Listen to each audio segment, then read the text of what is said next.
الرجيم بسم الله الرحمن الرحيم وأقيموا الصلاة وآتوا الزكاة واركعوا مع الراكعين صدق الله العظيم وصدق رسوله النبي الكريم الأمين إن الله وملائكته يصلون على النبي يا أيها الذين آمنوا صلوا عليه وسلموا تسليما الصلاة والسلام عليك يا رسول الله وعلى آلك وأصحابك يا رحمة للعالمين۔ بعد از حمد و صلات خطبہ دے اندر قرآن مجید فرقان حمید دی سورۃ البقرہ اس دی ایک آیہ مقدسہ تلاوت کیتی ہے جس دے اندر اللہ کریم نے ارشاد فرمایا ہے وَأَقِيمُوا الصَّلَاةَ وَآتُوا الزَّكَاةَ وَارْكَعُوا مَعَ الرَّاكِعِينَ۔ سبحان اللہ۔ اے مسلمانوں تسی نماز نو قائم کرو اور زکوٰۃ بھی ادا کرو، اور نماز رکوع کرنے والیاں نال رکوع کر کے ادا کرو۔ مراد کی ہے با جماعت ادا کرو۔ وَارْكَعُوا مَعَ الرَّاكِعِينَ دا مطلب ہے با جماعت نماز ادا کرو۔ نماز دا سلسلہ ساڈا پہنچ چکیا سی کہ سورہ فاتحہ مقتدی نے امام دے پیچھے اپنی زبان نال نہیں پڑھنی بلکہ خاموش کھڑا رہنا ہے۔ اس حوالے نال احادیث ذکر ہو چکیاں نے۔ سورہ فاتحہ مقتدی نے پڑھ لئیے، سورہ فاتحہ امام نے پڑھ لئیے۔ امام نے جس وقت وَلَضَّالِّينَ کیا ہے تو پھر کی کہنا چاہیے؟ حضرت سیدنا علقمہ بن وائل رضی اللہ تعالیٰ عنہ آپ اپنے والد کو روایت کردے نے کہ نبی کریم صلی اللہ علیہ وآلہ وسلم آپ نے غیر المغضوب علیہم ولا الضالین پڑھیا فقال آمین، تو نبی کریم علیہ الصلاۃ والسلام نے آمین کیا۔ وخفض بہا صوتہ، اور نال اے بھی انہاں ذکر کیتا نبی کریم علیہ الصلاۃ والسلام نے آمین آہستہ آواز نال کہی سی، یعنی امام بھی آمین کہے گا تو مقتدی بھی آمین کہیں گے لیکن آواز آہستہ رکھن گے۔ دوسری حدیث پاک صراحت موجود ہے کہ نبی کریم علیہ الصلاۃ والسلام نے فرمایا جس وقت امام غیر المغضوب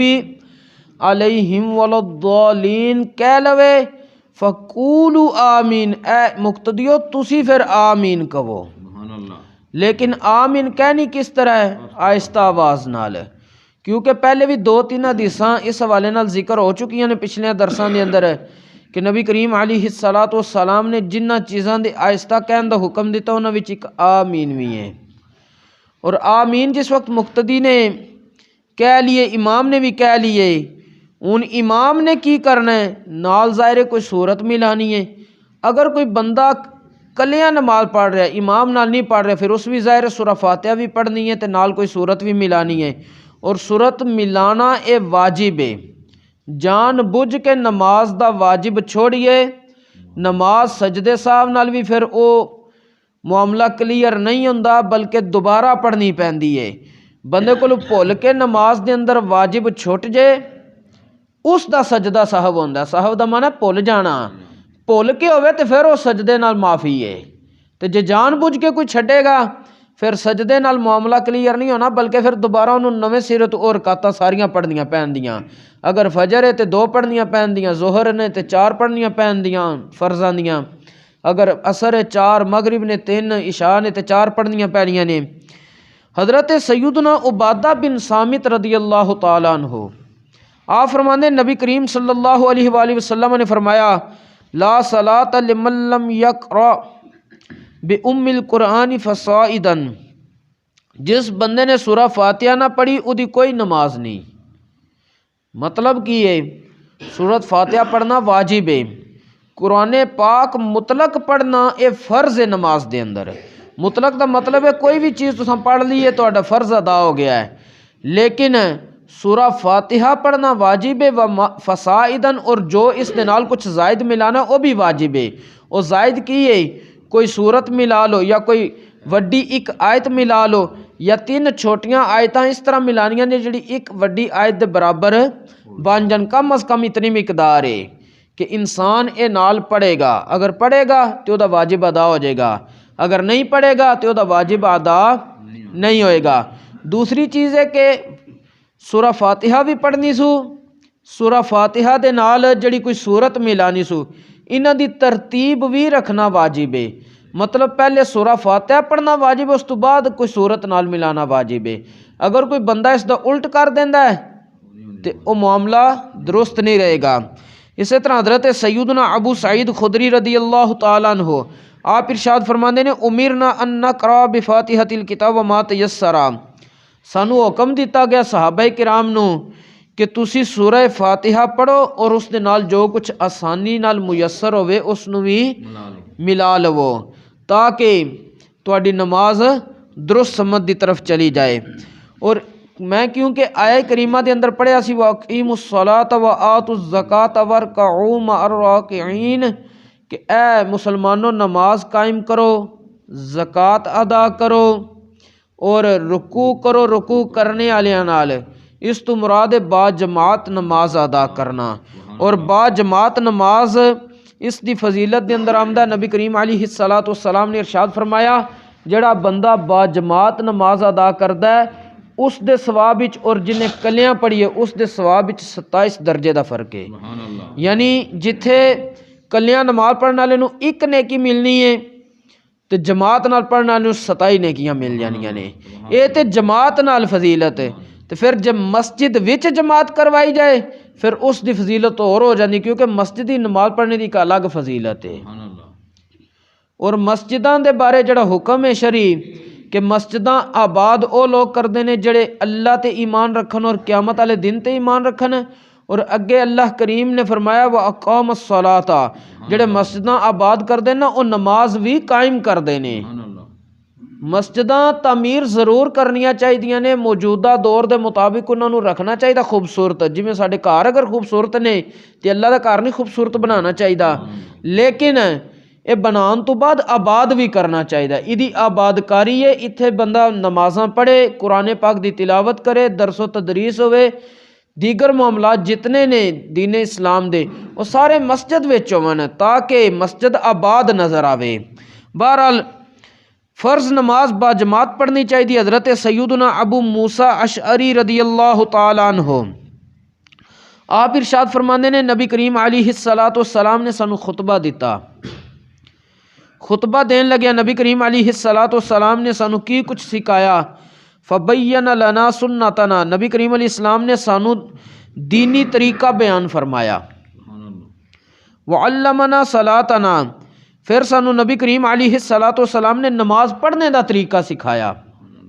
نماز پڑھنے دے طریقے چ نبی کریم علیہ الصلوۃ والسلام نے فرمایا اذا صلیتم، جس وقت تسی نماز پڑھنے دا ارادہ کر لو، فاقیموا صفوفکم، تے اپنیاں صفاں بالکل درست کر لو۔ اگے حضور علیہ السلام نے فرمایا ثم لیؤمکم احدکم، پھر تواڈے چ کوئی ایک امام بن جائے، فاذا کبر فکبروا، جدن امام تکبیر تحریمہ واسطے اللہ اکبر کہے تے تسی بھی اللہ اکبر کہو۔ پھر حضور علیہ السلام نے فرمایا اذا قال غیر المغضوب علیہم ولا الضالین، جس وقت امام غیر المغضوب علیہم ولا الضالین کہہ لوے فقولوا آمین، تے پھر تسی آمین کہو۔ مطلب کی ہے کہ اس حدیث تو بھی ثابت ہوتا ہے کہ امام دی قرات دے وقت انسان نے خاموش رہنا ہے، کہ جس وقت امام نے غیر المغضوب علیہم ولا الضالین کہنا ہے اس دی بعد تسی آمین کہنا میں۔ اور نبی کریم علیہ الصلوۃ والسلام نے حضرت سیدنا ابو ہریرہ رضی اللہ تعالیٰ عنہ فرماندے نے فرمایا کہ انما جعل الامام لیؤتم بہ، امام صرف اس واسطے بنایا جاتا ہے کہ اس دی پیروی کیتی جائے۔ فاذا کبر فکبروا، جدن امام اللہ اکبر کہے تے تسی بھی اللہ اکبر کہو۔ وَإِذَا قَرَأَ فَأَنصِتُوا جدن امام قرات کرے تے تسی خاموش رہو. وَإِذَا قَالَ غَيْرِ الْمَغْضُوبِ عَلَيْهِمْ وَلَا الضَّالِّينَ اور جس وقت امام غیر المغضوب علیہم ولا الضالین کہہ لوے فَقُولُوا آمین پھر تسی کی کرو آمین کہو. حضرت سیدنا نافع رضی اللہ تعالیٰ عنہ حضرت سیدنا عبداللہ ابن عمر رضی اللہ تعالیٰ عنہما کو روایت کر دینے آپ نے فرمایا معطا امام محمد دے اندر حدیث پاک موجود ہے من صلی خلف الامام کفاتہ قراءتہ جن نے امام دے پیچھے نماز پڑھی امام دا پڑھنا یہ دے واسطے کافی ہے یعنی انہیں خاموش رہنا میں. اس تو اگلا سلسلہ کی ہے کہ جس وقت امام نے سورہ فاتحہ بھی پڑھ لی ہے نال کوئی صورت بھی ملا لی ہے ظاہر ہے ان امام نے رکوع جانے تے رکوع دے بارے نبی کریم علیہ السلام دا کی حکم ہے. حضور علیہ السلام نے ارشاد فرمایا حضرت سیدنا انس رضی اللہ تعالیٰ عنہ فرماندے نے کہ حضور علیہ السلام نے فرمایا اقیم الرکوع والسجود رکوع اور سجدہ کرو. اقیم امر دا سیگا اور قرآن پاک وچ بھی رکوع دا ذکر امر دے نال سیگے دے نال ہویا ہے اور سجدے دا بھی امر دے سیگے نال ہویا وے اور امر دا قاعدہ ہے وے عربی گرامر دے مطابق کہ اگر کوئی اور کرینہ نہ ہوئے کسی اور معنی دے لینے دا اے لازمی دے معنی چ لیا جاندا وے کیونکہ قرآن وچ بھی آ چکیا حدیث وچ بھی آ چکیا. اس واسطے رکوع کرنا تے سجدہ کرنا اس نو فرض قرار دیتا گیا ہے. نماز دے جڑے فرائض بیان کیتے جاندے نے کہ نماز دے 7 فرض نے انہاں وچ ایک اے بھی ہے کہ رکوع کرنا سجدہ کرنا. حضرت سیدنا انس رضی اللہ تعالیٰ عنہ نے ارشاد فرمایا حضور علیہ السلام نے فرمایا رکوع اور سجدہ مکمل کرو. مکمل دا مطلب کی ہے انہوں سنت طریقے دے مطابق ادا کرو اطمینان دے نال ادا کرو. رکوع کرن دا طریقہ جڑا حدیث پاک دے اندر نبی کریم علیہ السلام نے ارشاد فرمایا وے حضرت سیدنا ابو حمید رضی اللہ تعالیٰ عنہ فرماندے نے حضور علیہ السلام نے رکوع خود کیتا تے رکوع کر کے طریقہ دسن لگے حضور علیہ السلام نے کی کیتا فوضع یدیہ علی رکبتیہ نبی کریم علیہ السلام نے اپنے دوویں ہاتھ مبارک اپنے گھٹنیاں تے رکھے کنج رکھے کأنہ قابض علیہما گویا کہ دوواں گھٹنیاں نو بڑے زور نال پکڑے ہے. رکوع وچ صرف یہ نہیں اتنے ہاتھ رکھ دیو گھٹنے تے گھٹنے نو زور نال پکڑنا ہے اور اس دا طریقہ کی ہے کہ اے گھٹنے دا جوڑ ہے اے انسان دی ہتھیلی دا اے حصہ جڑا ہے اے جوڑ تے آوے انگلیاں انسان پھیلا کے اس طرح کر کے 3 انگلیاں ادھر انگوٹھا تے اے چھنگلی جڑی ہے یعنی جنوں چیچی بھی پنجابی بول دے بعض علاقیاں چ اس نو اس طرح دبا کے اس نے پکڑنا ہے. اے سنت طریقہ ہے کہ نبی کریم علیہ السلام نے اس طرح پکڑیا سی اور پھر حضور علیہ السلام نے اگے کی کیتا وَوَطَرَ يَدَيْهِ فَنَهَاهُمَا عَنْ جَنْبَيْهِ اور نبی کریم علیہ السلام نے اپنے دوویں بازو بالکل سیدھے کر کے اپنے پہلوؤں تو اس جگہ تو تھوڑے انہیں دور کر کے رکھے سی جدا کر کے رکھے سی بالکل اس طرح جوڑ کے مرد واسطے حکم نہیں ہے. عورت واسطے نماز دیاں چیزاں وچ فرق ہے وہ ایک الگ مسئلہ ہے کہ عورت نے کس طریقے نال نماز ادا فرمانی کیونکہ عورت دا ہر معاملے چ پردہ رکھنا ضروری ہے اس واسطے او دا طریقہ ہو رہے لیکن مرد واسطے کی ہے کہ وہ اپنے بازو اپنے پہلوؤں تو رکوع وچ بھی جدا رکھے گا. اور نبی کریم علیہ السلام نے رکوع دی سنت طریقے دی پہچانے بھی ارشاد فرمائی ہے. حضور علیہ السلام نے فرمایا جس وقت تواڈے وچ کوئی بندہ رکوع کرے اپنی کمر اس طرح بچھا لوے حتی لو وضع علی ظہرہ قدح من ماء اگر او دی پشت تے پانی دا پیالہ رکھیا جائے لستقر وہ اپنی جگہ تے کھڑا رہے. اگے حضور علیہ السلام نے فرمایا فلا ینکسو رأسہ ولا یرفعہ تے بندہ اپنا سر نہ تے بالکل اپنی پشت تو تھلے زیادہ اس طرح لے جائے نہ اس طرح اٹھا کے رکھے بلکہ جس طرح انسان مطلب اساں بیٹھے ہیں ساری گردن سارے معاملات پشت دے برابر چل رہے نے تے رکوع وچ بھی اسی طرح رکھن دا حکم ہے. نہ تے رکوع وچ زیادہ سر اس طرح اندر کر لینا ہے نہ ہی انج اوپر اٹھا کے رکھنا ہے بلکہ جتھے نارمل حالت وچ ہوندا وے اتھے ہی پشت دے برابر رکھن دا رکوع دے اندر حکم ہے۔ اللہ کریم سانو عمل دی توفیق عطا فرمائے، دین اسلام دے نال رغبت دی بھی توفیق عطا فرمائے۔ وما توفیقی الا باللہ۔